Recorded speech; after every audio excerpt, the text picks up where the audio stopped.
ವೀಕ್ಷಕರೇ ನಮಸ್ಕಾರ. ಇವತ್ತಿನ ಕೃಷಿ ಋಷಿ ಅಂಗಳದಲ್ಲಿ ಕಾರ್ಯಕ್ರಮಕ್ಕೆ ತಮಗೆ ಸ್ವಾಗತ. ವೀಕ್ಷಕರೇ, ಇವತ್ತು ನಾವು ಸವದತ್ತಿ ತಾಲೂಕಿನ ಹಿರೇಕುಂಬಿ ಎಂಬ ಗ್ರಾಮಕ್ಕೆ ಬಂದಿದ್ದೇವೆ. ವೀಕ್ಷಕರೇ, ನೀವು ಹಲವಾರು ಸಂಚಿಕೆಗಳಿಂದ ನೀವು ಹಿಂದೆ ನೋಡಿದರೆ ನಾವು ಈ ಬೈಲಹೊಂಗಲ ಸುತ್ತಮುತ್ತ ತಿರುಗಾಡಿ ಅಲ್ಲಿರುವಂತಹ ರೈತರುಗಳನ್ನು ಮಾತಾಡಿಸ್ತಾ ಇದ್ವಿ. ಅದೇ ರೀತಿ ಇವತ್ತು ಕೂಡ ನಮ್ಮ ರೈತರಾಗಿರುವಂತಹ ಶ್ರೀ ದೊಡ್ಡಪ್ಪ ಅಡೆವಪ್ಪ ಹೂಲಿ ಅವ್ರನ್ನ ಮಾತಾಡಿಸಿ ಇವರು ಒಂದು 6 ಎಕರೆ ಗುಡ್ಡದ ಪ್ರದೇಶದಲ್ಲಿ ಗೋಡಂಬಿಯನ್ನು ಹಾಕಿದ್ದಾರೆ. ಮತ್ತು ಈ ಕಡೆ ಸವದತ್ತಿ ಪ್ರದೇಶ ಯಾವ ರೀತಿ ಇದೆ ಅಂತಂದರೆ ಸ್ವಲ್ಪ ಒಣ ಪ್ರದೇಶ ಮತ್ತು ಕಂಪ್ಲೀಟ್ ಮಳೆ ಆಶ್ರಿತವಾಗಿ ಜಾಸ್ತಿ ಇಲ್ಲಿ ಬೆಳೆಗಳನ್ನು ಬೆಳೀತಾ ಇದ್ದಾರೆ. ಆ ನಿಟ್ಟಿನಲ್ಲಿ ಇವರು ಯಾವ ರೀತಿ ಈ ಜಾಗದಲ್ಲಿ ಒಂದು ಗೋಡಂಬಿನ ಬೆಳೆದ್ರು, ಯಾವ್ಯಾವ ತಳಿಗಳನ್ನು ಹಾಕಿದ್ದಾರೆ, ಇದಕ್ಕೆ ನೀರಾವರಿ ವ್ಯವಸ್ಥೆ ಏನಾದರೂ ಇವರು ಮಾಡಿದಾರಾ, ಗೊಬ್ಬರಗಳ ನಿರ್ವಹಣೆ ಯಾವ ರೀತಿ ಮಾಡ್ತಾರೆ, ಇದರಲ್ಲಿ ರೋಗ ಕೀಟಗಳ ಸಮಸ್ಯೆ ಯಾವ ರೀತಿ ಅನ್ನುವ ಎಲ್ಲ ಮಾಹಿತಿಗಳನ್ನು ಅವರಿಂದ ಕೇಳಿ ತಿಳಿದುಕೊಂಡು ಬರೋಣ ಬನ್ನಿ. ಸರ್ ನಮಸ್ಕಾರ. ಸರ್ ನಮಸ್ಕಾರ ಸರ್, ನಮ್ಮ ಫಾರಂ ಟಿವಿಯ ಕೃಷಿ ಋಷಿ ಅಂಗಳದಲ್ಲಿ ಕಾರ್ಯಕ್ರಮಕ್ಕೆ ತಮಗೆ ಸ್ವಾಗತ ಸರ್. Thank you sir. ನಾವು ಮಹಾಂತೇಶ್ ತೋಟಗಿ ಸರ್ ಅವರ ತೋಟಕ್ಕೆ ಹೋಗಿದ್ವಿ ಸರ್. ಅಲ್ಲಿ ಹಾಂ ರೀ, ಅವ್ರದ್ದು ಸಾಕಷ್ಟು ಕಾರ್ಯಕ್ರಮಗಳನ್ನು ಮಾಡಿದ್ವಿ. ಅದೇ ರೀತಿ ಅವ್ರು ಹೇಳ್ತಾ ಇದ್ರು, ಇಲ್ಲ ನಮ್ಮ ಹತ್ರ ಇನ್ನೊಬ್ರು ರೈತರಿದ್ದಾರೆ, ಹಾಂ ರೀ, ಅವ್ರದ್ದು ಒಳ್ಳೆ ಗುಡ್ಡದಲ್ಲೇ ಒಳ್ಳೆ ಚಾಲೆಂಜಿಂಗ್ ಆಗಿ ಬೇರೆ ಬೇರೆ ಹಣ್ಣಿನ ಗಿಡಗಳನ್ನು ಹಾಕಿ ಅವರೊಂದು ಅದ್ಭುತ ತೋಟ ಮಾಡಿದ್ದಾರೆ, ಅವ್ರದ್ದು ಮಾಡಿ ನೀವು ಅಂತ ಅವ್ರು ಹೇಳ್ತಾ ಇದ್ರು ಸರ್. ಹಾಗಾಗಿ ಇವತ್ತಿನ ಕಂತಿನಲ್ಲಿ ನಿಮ್ಮನ್ನು ಸಂದರ್ಶನ ಮಾಡಿ ಸರ್, ಈ ಯಾವ ರೀತಿ ನೀವು ಒಂದು ಗೋಡಂಬಿ ಬೆಳೆಯನ್ನು ಮಾಡಿದ್ದೀರಿ ಇಲ್ಲಿ ಅದರಲ್ಲೂ ಈ ಗುಡ್ಗಾಡದಲ್ಲಿ ಅನ್ನೋದ್ರ ಬಗ್ಗೆ ಒಂದು ಮಾಹಿತಿಯನ್ನು ನಮ್ಮ ರೈತರಿಗೆ ಕೊಡ್ತೀವಿ ಸರ್ ಈ ಕಂತಿನಲ್ಲಿ. ಸರ್, ಮೊದಲನೇದಾಗಿ ಕೇಳೋದಾದರೆ ನಿಮ್ಮ ಕೃಷಿ ಹಿನ್ನೆಲೆಯನ್ನು ಹೇಳ್ತೀರಾ ಸರ್? ನೀವು ಎಷ್ಟು ವರ್ಷಗಳಿಂದ ಕೃಷಿ ಮಾಡದೇ ಇದ್ದೀರಾ, ಹೇಗೆ? ಸರ್, ನಾನು PUC ಸೆಕೆಂಡ್ ಇಯರ್ ಮುಗಿದ ತಕ್ಷಣ ಅಂದರೆ 77-78 ಇಸ್ವಿಯಾಗಿಂದ ಮಾಡಕ್ಕೆ ಚಾಲೂ ಮಾಡಿದೆ. ಆವಾಗಂತೂ ಏನಾಯ್ತು, ಹಿಂಗಾರಿ ಮಳೆ ಒಟ್ಲೆ ಆಗಲಿಲ್ಲ, ಅದು ಕೆನಾಲ್ ನೀರು ಹಾಸಿ ಹಿಂಗಾರಿ ಪೀಕ್ ಬಿತ್ತು ಅಂತ ಪ್ರಸಂಗ ಬಂತು ನಮಗೆ.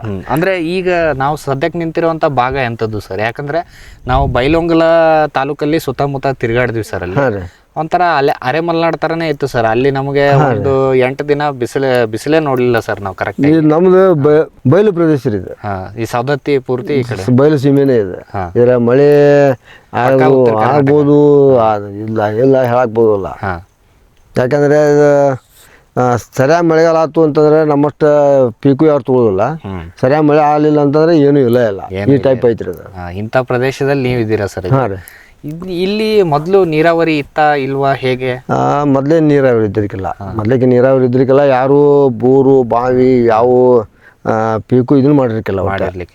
ನೀವು ಹೇಳ್ತಾ ಇದ್ದೀರಲ್ಲ ಸರ್, ಈ ಕೆನಾಲ್ ಅದು ಎಲ್ಲ ಬಂತು ಅಂತ ಹೇಳೋದು ಯಾವಾಗಿಂದ ಬಂತು? ನೀವು ಹೇಗೆ ಕೃಷಿ ಸ್ಟಾರ್ಟ್? ನಾನು 77-78 ಇಸ್ವಿಯಾಗಿಂದ ಕೆನಾಲ್ ಚಾಲು ಆತ್ರಿ. ಕೆನಾಲ್ ನೀರು ಚಾಲು ಆಯ್ತು. ಅವಾಗ ರೈತರಿಗೆ ಯಾವ ರೀತಿ ನೀರು ಹಾಸ್ಕೋಬೇಕು ಅನ್ನೋ ಸಹಿತ ಕಲ್ಪನೆ ಇದ್ರಿಕಿಲ್ಲ. ನಮ್ಮ ಭೂಮಿ ಸಮತಟ್ಟಾಗಿದ್ರಿಕಿಲ್ಲ. ಆನಂತರ ಒಮ್ಮೆ ಹರ್ಯಾಕಾಯ್ತು ಅಂತಂದ್ರೆ ಅದು ಕೊಣ್ಣಾರು ಬಿದ್ದು ಸರ್ವ ಬಿದ್ದರೂ ಸಹಿತ ಅದು ಹಂಗೆ ನೋಡೋದ್ರಿಕಿಲ್ಲ, ಆ ಟೈಪ್ ಆಗಿಬಿಡ್ತಿತ್ತು ಅದು. ಆಮೇಲೆ ಬರ್ತಾ ಸ್ವಲ್ಪ ಜನರಿಗೆ ತಿಳುವಳಿಕೆ ಬಂದು ಹೊಲ ಸಮತಟ್ಟು ಮಾಡಿಕೊಂಡು ತಮಗೆ ಯಾವ ರೀತಿ ಬೇಕೋ ಆ ರೀತಿ ಅಂದ್ರೆ ಒಂದು ಇದು ಬಂದಿತ್ತು, ಜಲಾನಯನ ಅಭಿವೃದ್ಧಿ ಯೋಜನೆ ಅಂತ ಒಂದು ಇಲ್ಲೊಂದು ಆಫೀಸ ಬಂದಿತ್ತು. ಅದು ಆ ಆಫೀಸ್ನವ್ರು ಎಲ್ಲ ರೈತರಿಗೆ ಹಿಂಗೆ ಮಾಡ್ಕೋಬೇಕು ಅಂತ ತಿಳಿ ಹೇಳಿ ಕೊಟ್ರು ಅವರು. ಆಮೇಲೆ ಸಮತಟ್ಟು ಮಾಡ್ಕೊಳ್ಳೋದು ಅಥವಾ ಒಂದು ಸೈಪನ್ ಹಚ್ಚಿ ನೀರು ಬಿಡೋದು, ಈ ಟೈಪ್ ಚಾಲು ಆಯ್ತು ರೀ. ಸರ್, ಈಗ ನೀವು ಫಸ್ಟ್ ಟೈಮ್ ಬೆಳಿಬೇಕಾದ್ರೆ ಯಾವ ಬೆಳೆಗಳೆಲ್ಲ ಬೆಳೀತಾ ಇದ್ರು, ಹೆಂಗೆ? ಮುಂಗಾರು ಬೆಳೆ, ಹಿಂಗಾರು ಬೆಳೆ ಅಂತ ಮಾಡ್ಕೊತಿದ್ರ ಹೆಂಗೆ ಅವಾಗ? ನಾವು ಫಸ್ಟ್ ಟೈಮ್ ನಾನು ಕಾಲೇಜ್ ಬಿಟ್ಟು ಒಕ್ಕಲ್ತನ ಚಾಲು ಮಾಡಕತ್ತದ್ದು 2 ಎತ್ತಿದ್ದು ನಮ್ಮ ಆ ಎತ್ತಿನ ಕಮ್ತಾವ್ ಚಾಲು ಮಾಡಿದೆ. ಅವಾಗ ಬರೀ ಜವಾರಿ ಗೋಧಿ, ಜವಾರಿ ಜೋಳ, ಜವಾರಿ ಕಡ್ಲಿ ಅದು ಒಂದು ಕರಿದು ಒಂದು ಬಿಳಿ ಹಳದಿ ಇರ್ತೈತೆ ಅದ್ರಾಗ.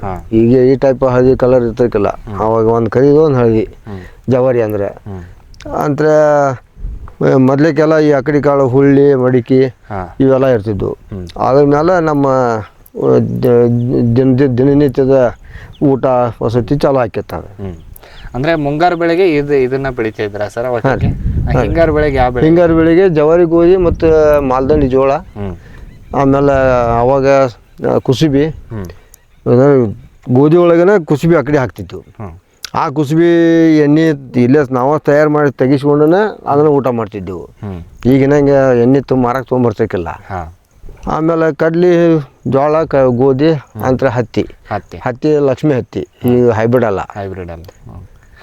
ಸರ್ ಈಗ ಇದು ಹೆಂಗೆ ಸರ್ ಅವಾಗ ಬೆಳಿತಿದ್ರಲ್ಲ ನೀವು ಅರ್ಧ ವಾಣಿಜ್ಯಿಕವಾಗಿ ಮಾಡ್ತಾ ಇದ್ರ ಅವಾಗ ಜಾಸ್ತಿ ಹೆಂಗೆ ಅಥವಾ ಅರ್ಧ ಮನೆಗೆ ಆಗ್ತಿತ್ತ? ಇಲ್ಲ ವಾಣಿಜ್ಯ ಪ್ರಕಾರನೂ ಆಗ್ತಿತ್ತು. ಇತ್ತಾಗ ನಮಗೆ ಬೇಕಾದಂಥ ಆಹಾರ ಪದಾರ್ಥಗಳು ಎಷ್ಟು ಎಂಥ ಬೇಕಾಗೋ ಅವನ್ನೂ ಉಪಯೋಗ ಬೆಳ್ಕೊತಿದ್ವಿ ನಾವು.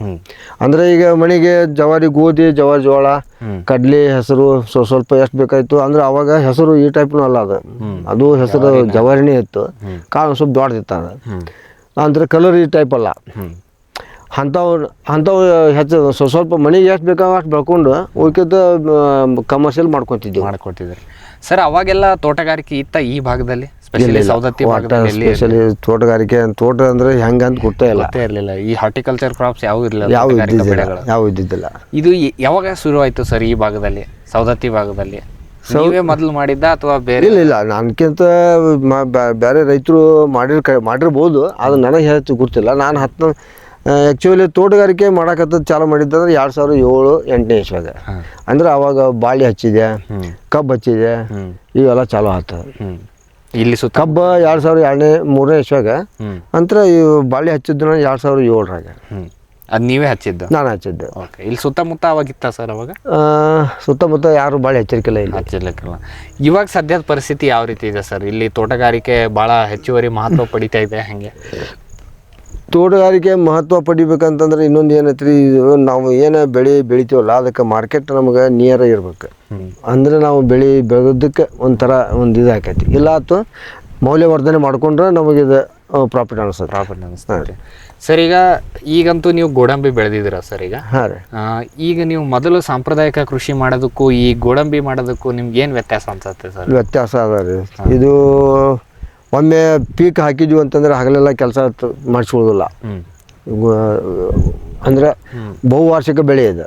ಬಹುವಾರ್ಷಿಕ ಬೆಳೆ ಅಂತಂದ್ರೆ ಈಗ ಹಗಲೆಲ್ಲ ಕೆಲಸ ಮಾಡಿಸ್ಕೊಳ್ಳೋದಿಲ್ಲ. ನಡು ಭಾಳ ಅಂದ್ರೆ ಈ ಕಸ ತೆಗಿಯೋದಷ್ಟು ಏನ್ರ ನಾವು ಮಾಡ್ಬೋದು. ಗಿಡ ಹಚ್ಚು ಬಿತ್ತು ಇದು ಏನಿಲ್ಲ ಅಂತ. ಇವಕ್ಕೆ ನಾವು ಈಗ ಸಗಣಿ ಗೊಬ್ಬರ ಮತ್ತು ಎರೆಹುಳ ಗೊಬ್ಬರ ಹಿಂಗೆ ಉಪಯೋಗ ಮಾಡ್ಕೊಂತ ಹೋದ್ವಿ ಅಂದ್ರೆ ಅವಕ್ಕೆ ಸಾಕಾಗೋಷ್ಟು ಇವು ಸಿಗ್ತೈತಿ. ಮೇಂಟೆನೆನ್ಸ್ ಕಡಿಮೆ. ಆಮೇಲೆ ಈ ಸಾಂಪ್ರದಾಯಿಕ ಬೆಳೆಗಳಾದ್ರೆ ವರ್ಷ 3 ತಿಂಗಳು ಬಿಸಿ ಇದ್ದಂಗೆ. ಹಾಂ ರೀ. ಅದು ಮತ್ತೆ ಮಳೆಗಾಲಕ್ಕೆ ಹೆಚ್ಚು ಕಡಿಮೆ ಆದ್ರೆ ಹೋಗುವಂತ ಸಾಧ್ಯತೆ ಕೂಡ ಇರ್ತೈತಿ. ಇದು ಪ್ರಕೃತಿ ವಿಕೋಪಕ್ಕೆ ಯಾವ್ದು ತಡೆಯೋದಿಲ್ಲ. ಈ ತೋಟಗಾರಿಕೆನೂ ತಡೆಯೋದಿಲ್ಲ, ಸಾಂಪ್ರದಾಯಿಕನೂ ತಡೆಯೋದಿಲ್ಲ. ಅದೇನು ಪ್ರಕೃತಿ ವಿಕೋಪ ಬಂದ್ರೆ ಹೆಂಗೆ ಅಂತ ಹೇಳಬಾರ್ದಿಲ್ಲ. ಸರ್ ಈಗ ಇಲ್ಲಿ ಈ ಗುಡ್ಡದಲ್ಲಿ ಒಂದು ನೀವು ತೋಟವನ್ನ ತಗೊಂಡಿದ್ರಲ್ಲ ಸರ್, ಇಲ್ಲೇ ಗುಡ್ಡದಲ್ಲಿ ಎದಕ್ಕೆ ಮಾಡ್ಬೇಕು ಅನ್ನಿಸ್ತು? ಇದು ಹೆಂಗೆ ಇದು ಈ ಜಮೀನು ಇನ್ನೊಬ್ರದ್ದು. ನಾನು 2008ನೇ ಇಸ್ವಿಯೊಳಗೆ ಪರ್ಚೇಸ್ ಮಾಡಿದೆ. ಇದನ್ನು ಪರ್ಚೇಸ್ ಮಾಡಿ ನೋಡಿದೆ. ಇದು ಪೂರ ಗುಡ್ಡ ಐತಿ. ಇದ್ರಾಗ ಯಾವ ತೋಟಗಾರಿಕೆ ಬೆಳೆ ಅಂದ್ರೆ ಇವು ಮಾವು, ಪೇರ್ಲ ಇಂಥವು ಏನಾರ ಮಾಡೋಕೆ ಅನುಕೂಲ ಆಕೈತೆ ಅನ್ನೋ ಉದ್ದೇಶ ಇಟ್ಕೊಂಡು ತೊಗೊಂಡೆ. ಅದನ್ನು ತೊಗೊಂಡೆ. ಆಮೇಲೆ ಏನಾಯ್ತು, 2011ನೇ ಇಸ್ವಿಯಾಗ ಬೋರ್ವೆಲ್ ಹೊಡೆದೆ. ನಮ್ಮ ಒಬ್ಬರ ಫ್ರೆಂಡ್, ಇಲ್ಲ ನಿನ್ನ ಹೊಲದಾಗ ನೀರಿನ ಪಾಯಿಂಟ್ ಐತಿ, ನೀರು ಹಾಕ್ಸೋನು ಅಂತ ಬೋರ್ ಹಾಕ್ಸೋನು ಅಂತ ಬಂದು ಪಾಯಿಂಟ್ ಹಾಕಿಬಿಟ್ರು ಅವರು. ಅವಾಗಿಂದ ನಾವು ತೋಟ ಮಾಡ್ಬೇಕು ಅನ್ನೋದು ಅವಾಗ ಚಾಲು ಆಗ್ತದೆ. ಇಲ್ಲಾಂದ್ರೆ ಮೊದಲಕ್ಕೆ ಮಾಡ್ತಿದ್ದೆ ನಾನು. ಇದ್ರಾಗ ಹುಳ್ಳಿ ಸಜ್ಜಿ ಬಿತ್ತಿ ತೆಗೆದೀನಿ 2 ವರ್ಷ. ಅದು 2011ರಿಂದ ಏನಾಯ್ತು, ಬೋರ್ ಪಾಯಿಂಟ್ ಚಾಲು ಆಯ್ತು, ಬೋರ್ ನೀರು ಚಾಲು ಆಯ್ತು. ಅವಾಗಿಂದ ಇನ್ನು ಯಾವ ಹಣ್ಣಿನ ಬೆಳೆ ಬೆಳಿಬೇಕು ಅಂತ ಚಾಲು ಮಾಡಿದೆ. ವಿಶ್ವದಾದ್ಯಂತ ಪೇಟೆಂಟ್ ಪಡೆದ ನ್ಯಾನೋ ತಂತ್ರಜ್ಞಾನದಲ್ಲಿ ತಯಾರಾದ ನೂವಾಲ್ಗಿ ದ್ರಾವಣ. ನೂವಾಲ್ಗಿ ಉಪಯೋಗಿಸಿದ ಮೇಲೆ ತುಂಬ ಇಳುವರಿನೂ ಬಂದಿದೆ. ಕಾಳು ಮೆಣಸಿಗಂತೂ ಭಾಳ ಚೆನ್ನಾಗಿ ಬರುತ್ತೆ. ರೇಷ್ಮೆ ಎಲೆನೂ ಚೆನ್ನಾಗಿ ಬರ್ತದೆ. ಗಿಡಗಳು ತುಂಬ ಚೆನ್ನಾಗಿ ಬೆಳವಣಿಗೆ ಆಯಿತು. ಯಾವುದೇ ರಾಸಾಯನಿಕ ಅಥವಾ ವಿಶೇಷ ಗೊಬ್ಬರಗಳ ಗೊಡವೆ ಇಲ್ಲದೆ ಎಲ್ಲ ಬೆಳೆಗಳಲ್ಲಿ ಉತ್ತಮ ಗುಣಮಟ್ಟದ ಅಧಿಕ ಫಸಲನ್ನು ಪಡೆಯಿರಿ. ಯಾವಾಗಲೂ ನನ್ನ ಇರೋವರೆಗೂ ನೂವಾಲ್ಗಿ ಅಂತೂ ಬಿಟ್ಟು ಬಾಳಲ್ಲ ಅಂತ ಒಂದು ಭರವಸೆ ಕೊಡ್ತೀನಿ. ರೈತ ಬಾಂಧವರ ಸೇವೆಗೆ ಫಾರಂ ಟಿವಿಯ ಮತ್ತೊಂದು ಹೆಜ್ಜೆ. ಅತ್ಯುತ್ತಮ ಲ್ಯಾಬ್ ಮತ್ತು ನರ್ಸರಿಯ ಟಿಶ್ಯೂ ಕಲ್ಚರ್ ಮತ್ತು ಬೀಜ ಗಿಡಗಳು, ಗುಗಳೆ ಬಯೋಟೆಕ್ನ ಜಿನಿನ್ ಮತ್ತು ಏಲಕ್ಕಿ ಬಾಳೆ ಟಿಸಿ ಗಿಡಗಳು, ರೋಗರಹಿತ ದಾಳಿಂಬೆ ಮತ್ತು ಶೀಘ್ರ ಬೆಳೆಯುವ ತೇಗದ ಟಿಶ್ಯೂ ಕಲ್ಚರ್ ಗಿಡಗಳು, Taiwan red lady hybrid F1 ಮತ್ತು ನಂಬರ್ 15 ಪಪಾಯ ಬೀಜ ಗಿಡಗಳು. ಹಿಂದೆ ಕರೆ ಮಾಡಿ ಗಿಡ ಕಾಯ್ದಿರಿಸಿ. ಫ್ಯೂಚರ್ ಬಯೋಟೆಕ್ ಸಾವಯವ ಕೃಷಿಯ ವೇಗವರ್ಧಕ. ಪೋಷಕಾಂಶ ಪೂರೈಕೆಗೆ NPK ಕಲ್ಚರ್, ವ್ಯಾಮ್, PSP ಮತ್ತು KMB. ಜೈವಿಕ ರೋಗ ಕೀಟ ನಿಯಂತ್ರಣಕ್ಕೆ ಟ್ರೈಕೋಡರ್ಮಾ ಸೂಡೋಮೊನಾಸ್. ಸಾವಯವ ಗೊಬ್ಬರ ಉತ್ಪಾದನೆಗೆ ಕಾಂಪೋಸ್ಟ್ ಕಲ್ಚರ್. ಹೂವು ಕಾಯಿ ಉದುರುವ ಸಮಸ್ಯೆಗೆ ಕಾಮಧೇನು ಮತ್ತು ಸತ್ವ. ಮಣ್ಣಿನ ಆರೋಗ್ಯ ವೃದ್ಧಿಗೆ future biotech Dharwad. Shramajeevi farm ಟಿವಿಯಿಂದ ಜಸ್ಟ್ ಸೀಡ್ಸ್, ಕೈತೋಟ, ಸ್ವಂತಕ್ಕೆ ಬೆಳೆ ಮತ್ತು ತಾರಸಿ ತೋಟಗಳಿಗೆ ತರಕಾರಿ ಮತ್ತು ಹೂ ಬೀಜಗಳು. IIHR ಮತ್ತು ತೋಟಗಾರಿಕೆ ವಿಶ್ವವಿದ್ಯಾಲಯದ ಅಧಿಕ ಇಳುವರಿಯ ಸುಧಾರಿತ ತಳಿ ಹಾಗೂ ಹೈಬ್ರಿಡ್ ಬೀಜಗಳು. 50 ರೂಪಾಯಿ ಚಿಕ್ಕ ಪ್ಯಾಕೆಟ್ನಲ್ಲಿ. UPI ಮೂಲಕ ಹಣ ಪಾವತಿಸಿದರೆ ಅಂಚೆ ಮೂಲಕ ಬೀಜ ನಿಮ್ಮ ಮನೆ ಬಾಗಿಲಿಗೆ. ಅಧಿಕೃತ ತಳಿಗಳ ನಿಜ ಬೀಜಗಳು. ಫಾರ್ಮ್ ಟಿವಿಯ ಮೊಳಕೆ ಗ್ಯಾರಂಟಿ. Just seeds.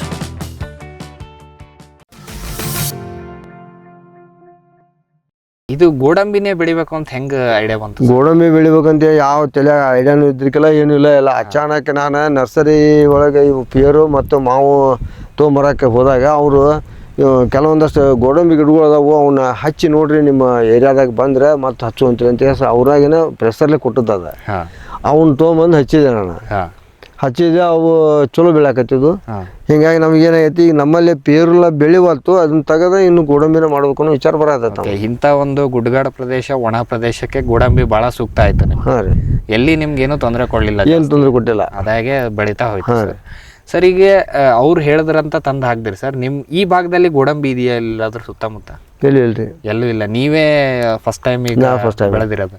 ಮತ್ತೆ ಹಂಗಂದ್ರೆ ನಿಮ್ಗೆ ಮಾರುಕಟ್ಟೆದ್ ಹೆಂಗೆ ಸರ್? ತೊಂದರೆ ಏನಾದ್ರು ಆಗಿಲ್ಲ? ಬೀಜ ಸಂಸ್ಕರಣೆ ಮಾಡೋದು ಅದೆಲ್ಲ ಇರುತ್ತಲ್ಲ ಸರ್ ಅದ್ರ? ಬೀಜ ಸಂಸ್ಕರಣೆ ಆಗಬೇಕಾರೆ, ಆದ್ರೆ ಮಾರುಕಟ್ಟೆ ನಮ್ಗೆ ತೊಂದರೆ ಆಕತಿ ಅಂತ ನಾನು ವಿಚಾರ ಮಾಡ್ಲಿಕ್ಕಿಲ್ಲ. ಅದನ್ನ ಎಲ್ಲೋ ಫ್ಯಾಕ್ಟ್ರಿ ಇರ್ತಾವು, ಫ್ಯಾಕ್ಟ್ರಿಗೆ ಕಳ್ಸಕ್ ಬರ್ತದೆ ಅನ್ನೋ ವಿಚಾರ ಇಟ್ಕೊಂಡು ನಾ ಮಾಡಿದೆ. ಅದು ಅಚಾನಕ್ ಒಮ್ಮೆ ಸರ್ಚ್ ಮಾಡ್ಬೋದು, ಮೊಬೈಲ್ನ ಸರ್ಚ್ ಮಾಡ್ಬೋದು ಅಂದ್ರೆ ಫ್ಯಾಕ್ಟ್ರಿಗಳು ಸಿಕ್ಕು ನಮಗೆ. ಅವ್ರು ಫೋನ್ ಮಾಡಿ ಕೇಳಿದ್ವು, ಎಷ್ಟೈತಿ ನೀವು ಒಂದು KGಗೆ ಎಷ್ಟು ಕೌಂಟ್ ಆಕತಿ ಏನೆಲ್ಲ ಹೇಳ್ರಿ ಅಂತ ಅಂದ್ಕೊಂಡು ಲೆಕ್ಕ ಹೇಳಿದ್ವು. 1 KGಗೆ 160 170 ಹಿಂಗೆ ಕಾಯಿ ಇರ್ತೈತೆ. ಅದು ನಾವು ಕೌಂಟ್ ಹೇಳಿದ್ಕೊಂಡು ಅವರು ಎಲ್ಲ ನಾವು ಈ ರೇಟ್ಲೆ ತೊಗೋತೀವಿ ಅಂತ ಹೇಳಿ ತೊಗೊಂಡ್ರು, ಕೊಡಕ್ಕೆ ಚಾಲು ಮಾಡಿದ್ವಿ ಅವ್ರಿಗೆ. ಅಲ್ಲಿಂದನೇ ಅದು ವಾಣಿಜ್ಯಿಕವೇ ಕಮರ್ಷಿಯಲ್ ಆಗಿ ಸ್ಟಾರ್ಟ್ ಆಯ್ತು. ಸರ್, ಇಂಥ ಒಂದು ಭೂಮಿಗೆ ಇದು ಗೋಡಂಬಿ ಸೂಕ್ತ ಅನ್ಸತ್ತ ನಿಮ್ಗೆ? ಗೋಡಂಬಿ ಸೂಕ್ತ ರೀ ಇದಕ್ಕೆ. ಗೋಡಂಬಿ ಸೂಕ್ತ. ಇದಕ್ಕೆ ಹೆಚ್ಚು ಗೋಡಂಬಿಗೆ ಹೆಚ್ಚು ನೀರು ಬೇಕಾಗಿಲ್ಲ. ಅಂತರ ಇದು ಯಾವ ಇದ್ರೊಳಗೂ ಬೆಳಿತೈತಿ. ಮುಂದೆ ಇನ್ನೇ ಪ್ರತಿ ವರ್ಷನೂ ಹೂವು ಕಾಯಿ ಬಿಡ್ತೈತಿ. ಇಂಥ ಒಂದು ಒಣ ಪ್ರದೇಶಕ್ಕೆ, ಇಂಥ ಒಂದು ಜಾಗಕ್ಕೆ ಭಾರಿ ಸೂಕ್ತ. ಸರ್, ಇಲ್ಲಿದ್ ಮಣ್ಣು ಯಾವ ರೀತಿ ಇದೆ? ಇಲ್ಲಿ ಬರೀ ಕಲ್ಗಳೇ ಕಾಣ್ತಾ ಇದಾವೆ. ಇಲ್ಲಿ ಇಲ್ಲ, ಮಣ್ಣು ಮತ್ತು ಕಲ್ಲು ಮಿಕ್ಸ್ ಇದ್ದೈತ್ರಿ ಇದು. ಈಗ ಏನಾಗೈತೆ ಅಂದ್ರೆ ಭೂಮಿ ನಾನು ಉಳುಮೆ ಮಾಡಿಲ್ಲ. ಉಳುಮೆ ಮಾಡಿಲ್ಲ ಅಂತಂದ್ರೆ ಬರೀ ಕಲ್ಲ ಕಾಣಿಸ್ತೈತಿ. ಉಳುಮೆ ಮಾಡಿದ್ರೆ ಮಣ್ಣು ಹೇಳ್ತೈತೆ. ಅದ್ರ ಮಣ್ಣು ಹೇಳ್ತೈತೆ. ಈಗ ನಿಮ್ದಂತೂ ಕಲ್ಲು ಮಿಶ್ರಿತ ಮಣ್ಣು ಇರೋದಂತೂ ಸತ್ಯ. ಇದು ಒಂಥರ ಕೆಂಪು ಮಣ್ಣನೇ ಇದೆ. ಕೆಂಪು ಮಣ್ಣ ಐತ್ರಿ. ಓಕೆ ಸರ್, ಇದನ್ನೇನಾದ್ರೂ ಎರಿ ಭೂಮಿಲಿ ಬೆಳಿಬೋದಾ ಗೋಡಂಬಿನ? ಎರಿ ಭೂಮಿಯಾಗ ಅಷ್ಟು ಸರಿಯಾಗಿ ಹೋಗುದಿಲ್ಲ. ಸರಿಯಾಗಿ ಬರೋದಿಲ್ಲ. ಈ ಒಟ್ಟಿನಲ್ಲಿ ಇಂಥ ಕೆಂಪು ಮಣ್ಣು ಕಲ್ಲು ಮಿಶ್ರಿತ ಕೆಂಪು ಭೂಮಿ ಒಳಗನ ಅಗದಿ ಉತ್ತಮವಾಗಿ ಬೆಳಿತೈತಿ. Okay sir. ಸರ್, ಈಗ ಈ ನಿಮ್ಮ ತೋಟದಲ್ಲಿ ಸರ್ ಒಟ್ಟು ಎಷ್ಟು ಗೋಡಂಬಿ ಗಿಡಗಳಿದಾವೆ? ಎಷ್ಟು ಎಕರೆ ಇದೆ ಸರ್ ಇದು? ಟೋಟಲಿ 6 ಎಕರೆ ಐತ್ರಿ ಇದು. 6 ಎಕರೆ ಒಳಗೆ ಮಿಶ್ರ ಬೆಳೆ ಅದಾವ ಇವು. ಅಂದ್ರೆ ಮೊದ್ಲೇಕ ಪೇರು ಮಾವು ಹಚ್ಬೇಕಂತ ಪ್ರಯತ್ನ ಮಾಡಿ ಮಾವನ್ನ ಹಚ್ಚಿದೆ. ಅವು ಈಗ ಪೇರುಲ್ಲ ಏನಾಗ್ತಂದ್ರೆ ಈ ಹೊಲದಾಗ ಬೆಳಿವಲ್ತಂತಾನೆ ಅವ್ನ ಗೋಡಂಬಿ ಚಲೋ ಬೆಳೆಯಾಕತ್ತ ಅಂದ್ಕೊಂಡು ನಾನು ಪೇರ್ಲ ಎಲ್ಲಿ ಹೋಗಾಕತ್ತೈತಿ ಅಲ್ಲಿ ಗೋಡಂಬಿನ ಹಚ್ಚಾಕ್ತೇನೆ. ಅಂದ್ರೆ ಹಿಂಗಾಗಿ ಮಿಶ್ರ ಬೆಳೆ ಆಗೈತೆ ಅದು. ಒಟ್ಟು ಸ್ಟಾರ್ಟಿಂಗ್ 6 ಎಕರೆಲಿ ಎಷ್ಟು ಗಿಡ ಹಚ್ಚಿದ್ರಿ ಸರ್ ನೀವು? ಸ್ಟಾರ್ಟಿಂಗ್ ಒಟ್ಟಿಗೆ ಟೋಟಲಿ 2100 ಗಿಡ ಅದಾರ. ಒಟ್ಟಾಗಿ 2100 ಮಾವು ಗೋಡಂಬಿ ಆಯ್ತು, ಪೇರು ಆಯ್ತು, ಮಾವು ಆಯ್ತು, ಎಲ್ಲ ಸೇರಿ 2100 ಗಿಡ 100 ಗಿಡ ಅದ. ಸರ್, ಈಗ ಗೋಡಂಬಿದು ನೀವು ಯಾವ್ಯಾವ ತಳಿಗಳಿಲ್ಲಿ ಹಾಕಿದ್ರಿ ಸರ್? ಗೋಡಂಬಿ ಒಳಗೆ ಬೆಂಗೂರ್ಲ 4 ಮತ್ತು 7 ಅದಾವ. 7.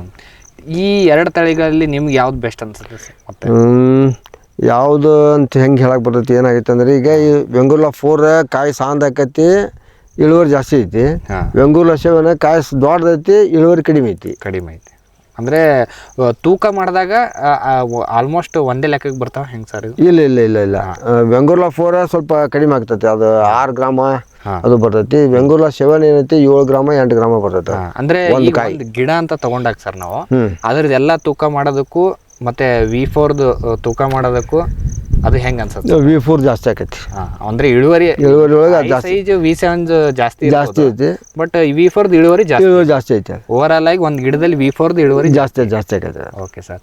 ಆಮೇಲೆ ಇದ್ರದ್ದು ಹೆಂಗೆ ನಾವು ಗುರುತು ಮಾಡ್ಬೋದು ಸರ್? ಇದು V4 ಇದೆ, V7 ಇದೆ, ಗಿಡದ ಲಕ್ಷಣ ಹೆಂಗೆ ಸರ್? ಈಗ V4 ಅಂತಂದ್ರೆ ಕಾಯಿ ಕೆಂಪಾಕೈತಿ, ಅದಕ್ಕೆ ಕಾಯಿ ಸ್ವಲ್ಪ ಸಾಂದ್ ಆಕೈತಿ, ದಪ್ಪ ಆಕೈತಿ, ಕೆಂಪಂದು ಅಟ್ಯಾಚ್ ಇರ್ತದೆ. ಹಾ ಅಂತ V7 ಅಂತಂದ್ರೆ ಏನೈತಿ, ಅದು ಕಾಯಿ ಹಳದಿ ಆಕೈತಿ, ಹಣ್ಣು ಹಳದಿ ಆಗ್ತೈತಿ, ಅದಕ್ಕೆ ಕಾಯಿ ದೊಡ್ಡದಿರ್ತೈತಿ, ಅದು ಚಲೋ ಇರ್ತೈತಿ. ಇದು ಅಂದ್ರೆ ದಸ್ಮುಷ್ಟ ಇರ್ತೈತಿ, ಹಂಗೇನ ಸಾದಾ ಇರೋದಿಲ್ಲ. ಎಲ್ಲಿ ಸರ್? ಎಲ್ಲಿ V7 ಸ್ವಲ್ಪ ಅಗಲ್ ಬರ್ತೈತಿ. ಹಾ ಅಂತ V4 ಸ್ವಲ್ಪ ಸಾಂದ್ ಎಲ್ಲಿ ಬರ್ತೈತಿ. ಸರ್ ಇದು ದಟ್ಟತೆ ಸರ್, ಇದು ದಟ್ಟತೆ V4 ಜಾಸ್ತಿ ದಟ್ಟತೆ ಬೆಳಿತೈತಿ. ಅದ V7 ಹರಡ್ಕೊಂಡು ಚಂದ ಬೆಳಿತೈತಿ. Okay sir. ಹಾಗಾಗಿ ನೀವು ಎರಡು, ಅದು ನರ್ಸರಿಯವ್ರು ಹೇಳಿದ್ದೆ ಎರಡು ತಂದಿದ್ರ ಅಥವಾ ನೀವು ಗುರ್ತ ಮಾಡ್ಕೊಂಡು ತಂದಿದ್ರ? ಇಲ್ಲ, ನರ್ಸರಿ ಅವ್ರಿಗೆ ಅವ್ರು V4 ಅಂತೂ ಗೊತ್ತಿಲ್ಲ, V7 ಅಂತೂ ಗೊತ್ತಿಲ್ಲ. ಒಟ್ಟು ಅವ್ರೊಂದಷ್ಟು ಅಗಿ ಉಳಿದಿದ್ದು ಇಲ್ಲಿ ಅಷ್ಟು ಗೋಡಂಬಿ ಅಗಿ ಅದಾವ ನೋಡ್ರಿ, ಇವನ್ನ ತೊಗೊಂಡೋಗಿ ಹಚ್ಚಿ ನೋಡ್ರಿ ಚಲೋ ಆದ್ರೆ ಹಚ್ಚುವಂತ್ರಿ ಅಂತ ಹೇಳಿದಿಂದ ತೊಗೊಂಬಂದಿ. ಅವ್ರಿಗೆ ಯಾವ ತಳಿ ಅಂತ ಕೇಳಿ ಅವ್ರಿಗೆ ಹೆಸರು ಹೇಳಿಲ್ಲ, ಅವ್ರಿಗೆ ಗೊತ್ತಿಲ್ಲ. ಆಗ ಆಮೇಲೆ ಅವ್ರಿಗೆ ಗೊತ್ತಾತ ಇದು.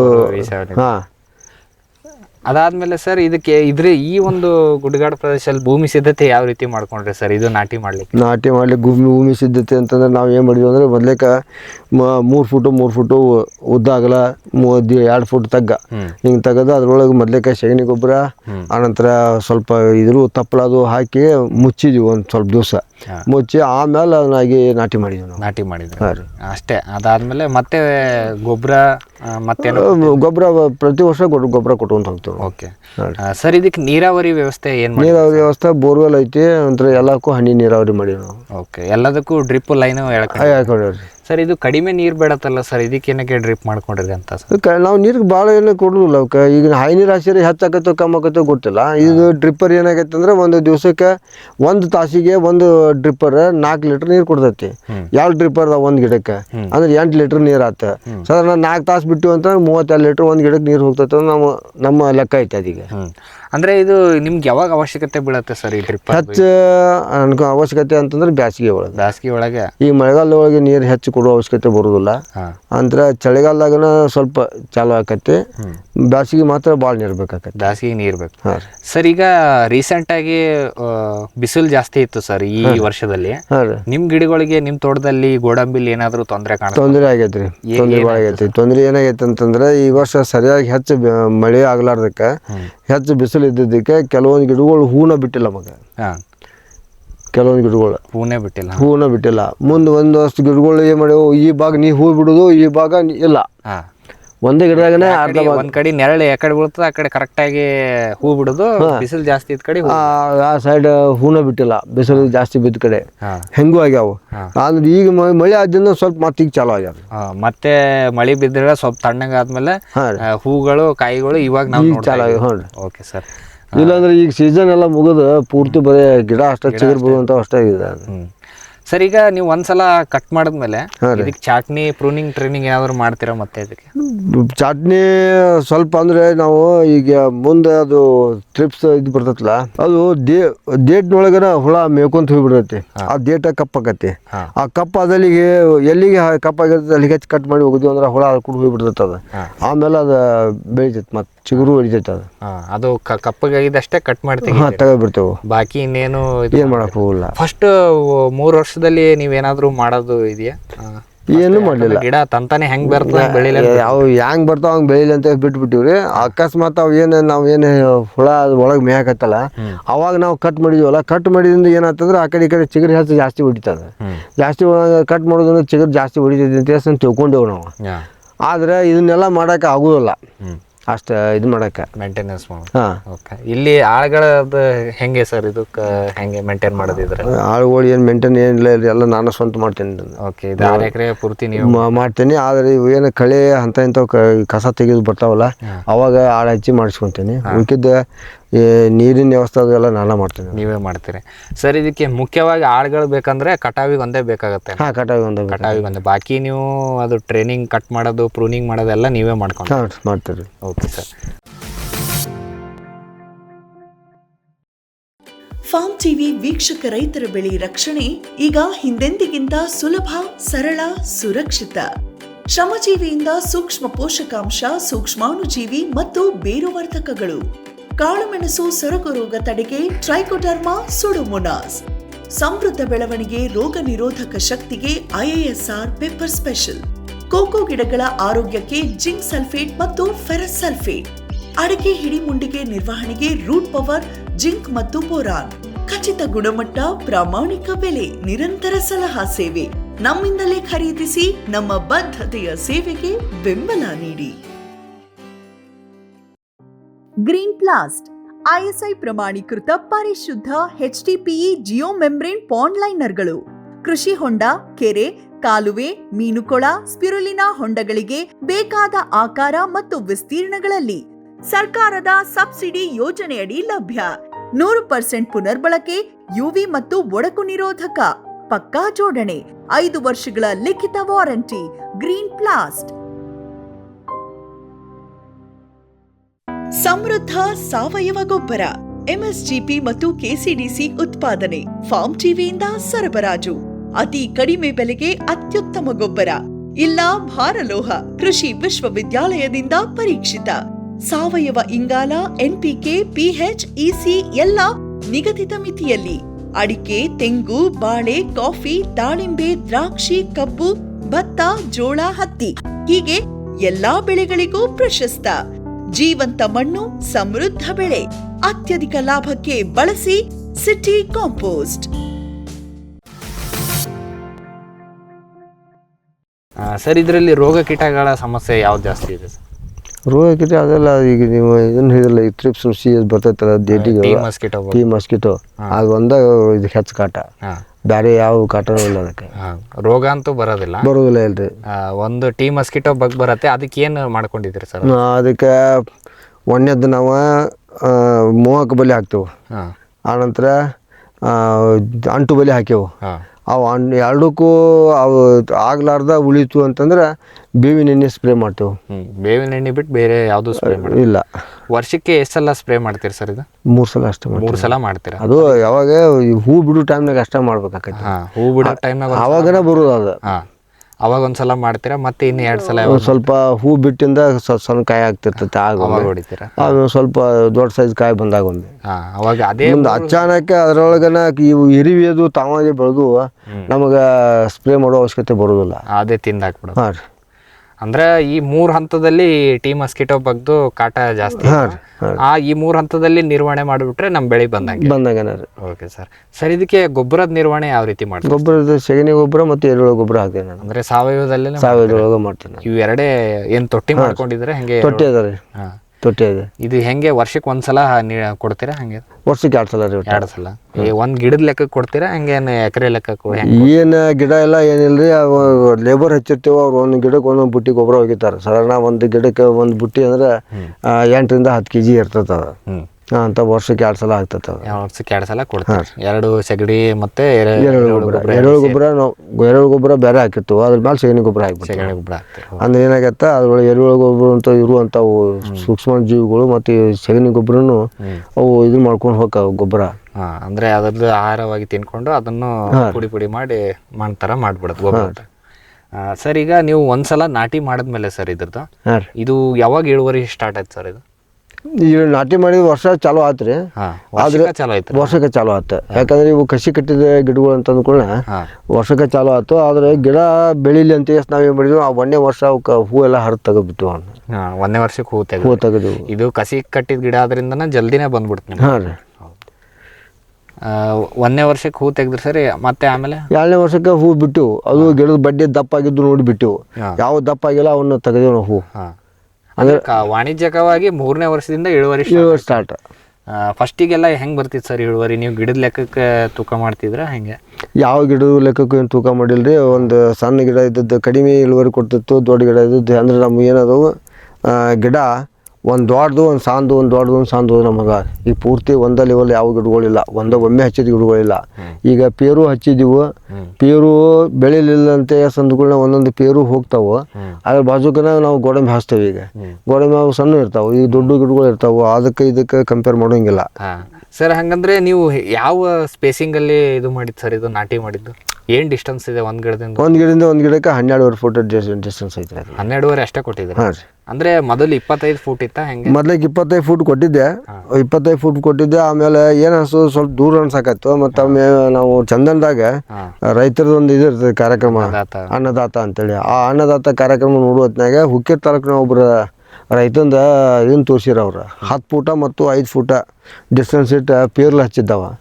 ಅವ್ರು ನೋಡಿ ನಾನು ಮತ್ತೆ ಡಿಸ್ಟೆನ್ಸ್ ಕಡಿಮೆ ಮಾಡಿ ಅದನ್ನು ನಡುವೆ ಒಂದೊಂದು ಸಾಲು ಮಾಡ್ಕೊಂಡ್ಬಿಟ್ಟೆ. ಓಕೆ. ಈಗ 12.5 ಸರ್, ಇದು ಭಾಳ ಹತ್ರ ಆಯ್ತು ಅಂತ ಅನಿಸ್ತಿಲ್ವಾ? ಎಲ್ಲ ಕೂಡ್ಕೊಳತ್ತಲ್ಲ ಹೆಂಗೆ ಒಂದು 10 ವರ್ಷದಲ್ಲಿ? ಕೂಡ್ಕೊಲಿ ಅವು ಎಲ್ಲಿ ಮಾಡೋ ಕೂಡಿ ಬೆಳಿಲ್ಲ. ಆಮೇಲೆ ಅವಕ್ಕೆ ಯಾವುದು ಸರಿ ಇಲ್ಲ ಅದನ್ನ ತೆಗಿಯಕ್ಕೆ ಬರ್ತೈತಿ ಮುಂದೆ ನೋಡಿ. ಅದನ್ನ ಗುರುತ ಮಾಡ್ಕೊಂಡು ತೆಗಿಯಕ್ಕೆ ಅನುಕೂಲ ಆಗತ್ತೆ ಅವಾಗ. ಹಂಗಾಗಿ ನೀವು ಸ್ವಲ್ಪ ಎಲ್ಲ ಹತ್ತೆ ಅಲ್ಲೆಲ್ಲ ನಾಟಿ ಮಾಡಿದ್ದೀರಿ. ಹಾಂ ರೀ. ನೀವು ಹೇಳ್ತಾ ಇದ್ರಿ ಸರ್, ಈಗ 3 ತಿಂಗಳಿಗೆ ಇಳುವರಿ ಸ್ಟಾರ್ಟ್ ಆಗತ್ತೆ ಇದ್ರದ್ದು. 3 ವರ್ಷಕ್ಕೆ ಸ್ಟಾರ್ಟ್ ಆದ್ರೆ ಅಲ್ಲಿಗೆ ಈಗ ಇದು ಎಷ್ಟು ವರ್ಷದ್ದು ಇದು ಸರ್ ಇದು ಗಿಡ? ಈಗ ನಾವು ನೋಡ್ತಿರೋಂಥದ್ದು ಇಲ್ಲಿ ಈ ಸಾಧಾರಣ 7 ರಿಂದ 8 ವರ್ಷದ ಗಿಡ ಅದಾವ್ರಿ. ಅಂದ್ರೆ 2015-16ರಲ್ಲಿ ನಾಟಿ ಮಾಡಿರೋದು. ಹಾಂ ರೀ. ಸರ್, ಈಗ ಎಷ್ಟು ಇಳುವರಿ ತೆಗಿತಾ ಇದ್ದೀರಾ ಸರ್ ಸದ್ಯಕ್ಕೆ ಇದರಲ್ಲಿ? ಹೋದ ಸಲ 12 ಕ್ವಿಂಟಲ್ ಆಗಿತ್ತು. 12 ಕ್ವಿಂಟಲ್. ಈ ಸಲ ಒಣ ಬೀಜ. ಈ ಸಲ ಸರಿಯಾಗಿ ಮಳೆಗಾಲ ಆಗ್ಲಾರ್ದಕ್ಕೆ ಬರೀ 7 ಕ್ವಿಂಟಲ್ ಆಗೈತಿ. 7 ಕ್ವಿಂಟಲ್. ಸರ್, ಈಗ ಮುಖ್ಯವಾಗಿ ಇದ್ರದ್ದು ಪ್ರೊಸೆಸ್ ಮಾಡ್ಬೇಕಲ್ಲ ಸರ್ ಇದು? ಹಾಂ ರೀ. ಅದು ಎಲ್ಲಿ ಹೇಗೆ ಇಲ್ಲಿ ಪ್ರೊಸೆಸ್ ಈ ಸುತ್ತೋರ್ಸಿ ಇಲ್ಲಿ ಇಲ್ರಿ. ಬೆಳಗಾವಕ್ಕೆ ಮತ್ತು ಬೆಳಗಾವ್ ಆಚೆ ಒಟ್ಟು ಎಲ್ಲ ಕಡೆ ಇದಾವೆ. ಚಿಕ್ಕೋಡಿ, ಸಂಕೇಶ್ವರ ಆ ಟೈಪ್ ಆ ಕಡೆ ಎಲ್ಲ ಅದಾವು ಫ್ಯಾಕ್ಟ್ರಿ. ಅವರು ಬಂದು ಇಲ್ಲೇ ಬಂದು ಖರೀದಿ ಮಾಡ್ಕೊಂಡು ಹೋಗ್ತಾರೆ. ನೀವೇನು ಸರ್ ಎಲ್ಲ ಹಾರ್ವೆಸ್ಟ್ ಮಾಡಿ ಚೀಲದಾಗ ತುಂಬಿಟ್ಟು ತೂಕ ಮಾಡಿಸಿ ಇಟ್ಟಿರ್ತೀವಿ ನಾವು. ಇಟ್ಟಿರ್ತೀವಿ. ಸರ್, ಈಗ ಇದೇ ಸೀಸನಲ್ಲಿ ಇದು ಮಾರ್ಕೆಟಿಂಗ್ ಮಾಡ್ತೀರಾ ಅಥವಾ ಅದು ಸ್ಟೋರ್ ಮಾಡಿ ಇಡ್ಬೋದಲ್ಲ? ಸ್ಟೋರ್ ಮಾಡಿ ಇಡ್ಬೋದು. ಅದನ್ನು 1 ವರ್ಷ ಇಟ್ಟರು ಏನು ಸಮಸ್ಯೆ ಇಲ್ಲ. ಈ ಸೀಸನಲ್ಲೇ ಮಾರಾಟ ಮಾಡಿದ್ರೆ ಉತ್ತಮ ಬೆಲೆ ಸಿಗ್ತೈತಿ, ಹಿಂಗೇನಾದ್ರೂ ಆಯ್ತಾ? ಅದೇ ಏನು ವಿಚಾರ ಮಾರ್ಕೆಟ್ ಯಾವ ರೀತಿ ಆಕತಿ ಹೇಳಕ್ ಬರ್ದಲ್ರಿ ಯಾರಿಗೂ. ನಿಮ್ಗೆ ಯಾವಾಗ ಮಾರಂಗ ಅನ್ಸತ್ತೆ ಕಟಾವ್ ಮಾಡಿ ಕೊಟ್ಟು ಬಿಡೋದ್ರಿ. ಹಾಂ ಸರ್. ಈಗ ಕೆಜಿ ಲೆಕ್ಕ ಹೆಂಗೆ ಸರ್ ಇದು? ಕೆಜಿ ಸದ್ಯ 140 ರೂಪಾಯಿ ನಡೆದ್ರಿ. 40. ಸರ್, ಈಗ ಸರಿಯಾಗಿ ಒಂದು 6 ಎಕರೆಯಲ್ಲಿ ಸರಿಯಾಗಿ ಮಾಡೋದಾದ್ರೆ ಈಗ ನಿಮ್ದು ಎಷ್ಟು ಆದಾಯ ಬರ್ತಾ ಇದೆ ಏನು ಸುದ್ದಿ? ಸರಿಯಾಗಿ ಪೂರ್ತಿ ಇಡೀ ಹೊಲ ಎಲ್ಲ ನಾವು ಒಂದೇ ಟೈಮ್ನಾಗನೇ ಗೋಡಂಬಿ ಬೆಳೆ ಹಾಕಿ ಬೆಳೆ ತೆಗೆದಿದ್ರೆ ಇಷ್ಟೊತ್ತಿಗೆ ಸಾಧಾರಣ ಒಂದು 60 ರಿಂದ 70 ಕ್ವಿಂಟಲ್ ಇಳುವರಿ ಬರ್ತಿತ್ತು ಅದು. ಈಗ ನಾವು ಏನಾಗೈತೆ ಅಂದ್ರೆ ಗಿಡ ಹಿಂದೆ ಮುಂದೆ ಅದಾವ ಅಂದ್ಕೊಳ್ಳ ಇಳುವರಿ ಅಷ್ಟು ನಿರೀಕ್ಷೆ ಇಲ್ಲ. ಅಂದರೆ ಎಷ್ಟು ಒಂದು 10 ಕ್ವಿಂಟಲ್ವರೆಗೂ ನೀವು ತೆಗೆದ್ರೆ ತೆಗಿತೇವೆ. ಎಷ್ಟು ಆದಾಯ ಬರ್ಬೋದು ಸರ್ ಆನ್ ಎವರೇಜ್ ವರ್ಷ ಅದು ರೇಟ್ ಮಾರ್ಕೆಟ್ ಮೇಲೆ ಡಿಪೆಂಡ್ ಅದ. ಮಿನಿಮಮ್ ಎಷ್ಟು ಆದಾಯ ಮಾಡ್ಬೋದು ಸರ್? ಮಿನಿಮಮ್ ಒಂದು ಏನಿಲ್ಲ ಒಂದು 1.5 ಲಕ್ಷ 2 ಲಕ್ಷ ಅಂತರ ಪೇರ್ಲಿಂದ. ಅಂತರ ಒಂದಷ್ಟು ನೀರ್ಲ ಗಿಡ ಅದ ನಮ್ಮ ಒಂದು 20 ಒಂದು ಹಲಸಿನ ಗಿಡ ಅದಾವು. ಅಂದ್ರೆ ನಾವು ಈಗ ಎಷ್ಟು ಇಳುವರಿ ತೆಗಿತೀವಿ ಅನ್ನೋದ್ರ ಮೇಲೆ ಹೋಗುತ್ತೆ ಅದು. ಮಿನಿಮಮ್ ಒಂದು 10 ಟನ್ ತೆಗೆದ್ರೆ 1 ರಿಂದ 1.5 ಲಕ್ಷ ಆದಾಯ ಅಂತೂ ಬರುತ್ತೆ. ನಿಕ್ಕಿ ಬರುತ್ತೆ. Okay sir. ಇದು ಪ್ರೊಸೆಸಿಂಗು ಎಲ್ಲ ಅವರೇ ಮಾಡ್ಕೊಂತಾರೆ? ಮಾತ್ರ ಒಣ ಬೀಜ ಕೊಡೋದು? ಒಣ ಬೀಜ ಅಷ್ಟೇ ಕೊಡ್ತೀವಿ. ಒಣ ಬೀಜ ತಗೊಂಡು ಹೋಗ್ತಾರೆ, ನೀವೇ ಕೊಡ್ತೀರಿ? ಅವರೇ ಬರ್ತಾರೋ, ನಾವು ಗಾಡಿ ಕಳಿಸಿರೋ ಬಾಡಿಗೆ ಅವರೇ ತುಂಬ್ಕೋತಾರೆ. ಈ ಸದ್ಯ 140 ರೀ. ಫಸ್ಟ್ ಟೈಮ್ 200 ರೂಪಾಯಿ ಕೆಜಿ ನಾನಾ ಕೊಟ್ಟೇನಿ. ಆಮೇಲೆ 160 ಆತ. ಆಮೇಲೆ 120 ಆತ, 110 ಆತ. ಈಗ 100 ಹೋದ ಸಲ 115 ಕೊಟ್ಟಿವು. ಈ ಸಲ 140 ನಡೆದೈತಿ. ಅದು ಹೇಳಕ್ ಬರಲ್ಲ ಸರ್ ಹೆಂಗೆ ಮಾರುಕಟ್ಟೆ. ಈಗ ಮತ್ತೆ ಈಗ ಬೇರೆ ದೇಶದಿಂದ ಮಾಲ್ ಬಂತು ಅಂತಂದ್ರೆ ರೇಟ್ ಕಡಿಮೆ ಆಕತ್ತು ಹೆಚ್ಚಾಕತ್ತು ಹೇಳಬರೋದಿಲ್ಲ. ಬರೋದಂತೂ ಕಡಿಮೆ ಆಗೈತಿ ಈಗ ಬೇರೆ ಕಡೆಯಿಂದ.